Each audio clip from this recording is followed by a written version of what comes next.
Nobara Kugisaki is one of the cruelest, coldest, most badass anime protagonists I've ever seen, and she scares the shit out of me. In a series leading the way with well-written characters, the thing that made Nobara stand out to me is right here. This display of psychotic pleasure at having the perfect counter for her opponent's attack. Video title makes sense now, right? Nobara is a monster, and this is only the beginning of the mad beatdown that solidified her as one of the best characters in Jujutsu Kaisen. Based on my extensive research, the Origin of Obedience or Death Painting arc, whatever tickles your pickle, is rarely at the top of anyone's ranking.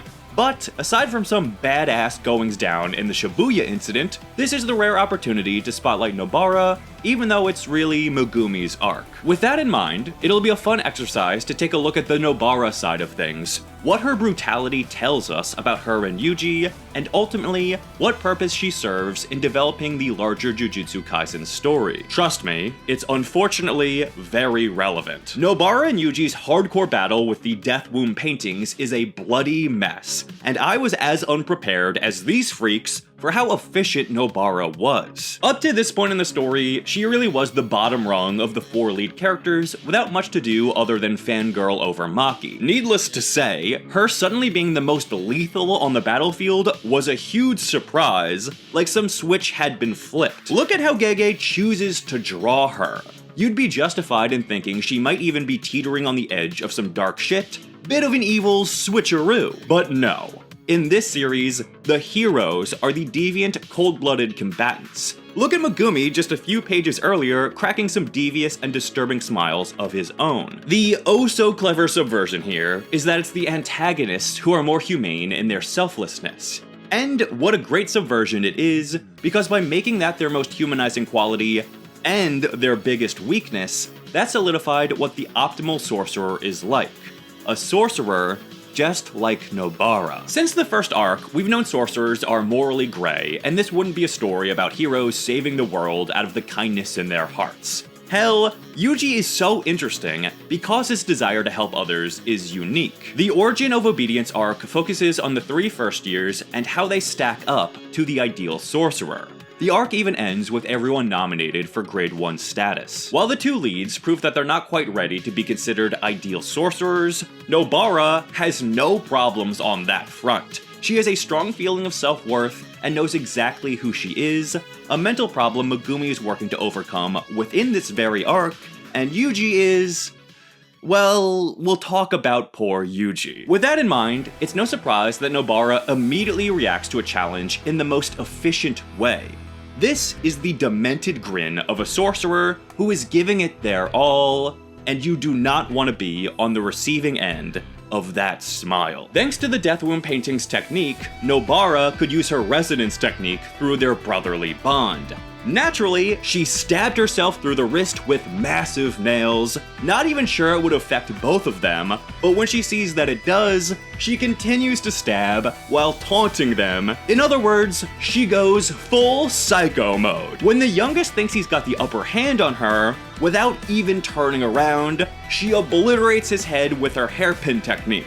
Her eyes set on the one remaining, she utters the coldest line of all time. Don't worry, I'll be sending Big Brother your way soon. What an absolute beast! The Death Womb painting's motto is "We three are one." And with some dedicated backstory on these brothers, the story hypes up this bond like it will be a massive strength, but Nobara tears that down. Out of concern for the youngest brother, the Gimp Bro even accidentally deactivates their curse technique. Their one path to victory casually tossed away out of concern for a loved one. This is Gege Akutami shouting in the faces of the audience that while bonds are nice, in the Jujutsu world, they can hold you back. 2 lines from Megumi's training with Gojo are unsurprisingly relevant here.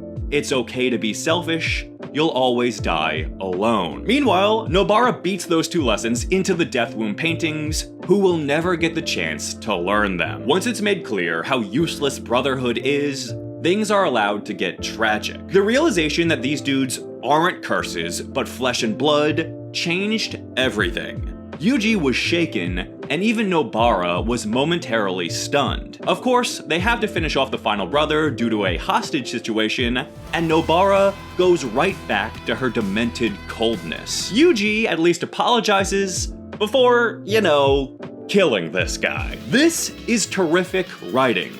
It perfectly highlights these students' differences before a crucial conversation. These abnormal pages lay out a potential future for Yuji and Megumi that force the audience to question what they want for these characters. You could say these pages were done just to save time, but I like to think everything in art is intentional, and yes, I am aware of how lame I just sounded. Big time yuck. Since this goes on for 5 pages, it must be emphasizing an important contrast between these two characters. So, what's this conversation about? Oh, just good old-fashioned murder. For 5 pages, Yuji is sad over the murders they just committed, but Nobara is business as usual. She's focused on herself, worried about her wounds, she's a bit scattered, but in a quirky manga way. Only when she notices Yuji's vibes are off is when the conversation about whether or not murder is a big deal begins. This is one of the saddest puppy dog moments for Yuji, and instead of getting any Denji pets, he's getting nothing from his lady friend. The scene just lingers for so long as Yuji beats around the bush, never quite able to articulate the specific sadness he feels, while Nobara tells him it's really not a big deal. Not only is she completely unfazed by what just went down, but she saucily eyes the reader and asks if she's being too cold, looking at all of us. The only time Nobara is at all fazed by what happened is when Yuji tells her that he saw one of the brothers crying. But still, there's no regret for the action, just an acceptance that her and Yuji are accomplices in the crime. At the end of the day, Nobara's point of view boils down to, what more could you do? She is a clear representation of the end goal for what Megumi and Yuji are striving toward. Although Megumi is in an entirely different situation, we witness him learning to accept his own selfishness, which gives him the edge he needs to defeat a powerful curse. Yuji, although just as efficient on the battlefield as Nobara, continues to struggle with guilt in the aftermath, where she remains unimpacted and carefree. Her role in the Origin of Obedience arc is to show the reader what the ideal Jujutsu Sorcerer is like. Statements have been made about a sorcerer's strength, but we have never seen one of the students cut loose and unleash their power like this. It was both awe-inspiring and terrifying. Nobara conquered the problems that Megumi and Yuji struggle with, showcasing what they could be like if they succeed,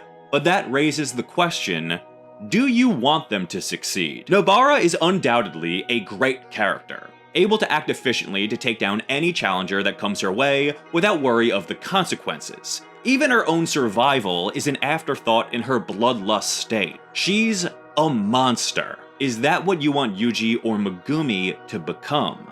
Would they still be characters that the audience loves or could even root for? I'm curious to hear what you have to say about this one. What do you think about Nobara's behavior in this arc? If you're interested in more Jujutsu Kaisen deep dives, here's another video on a sorcerer lady and what makes her so tough. Thanks so much for watching, and until the next time, I'll shut up.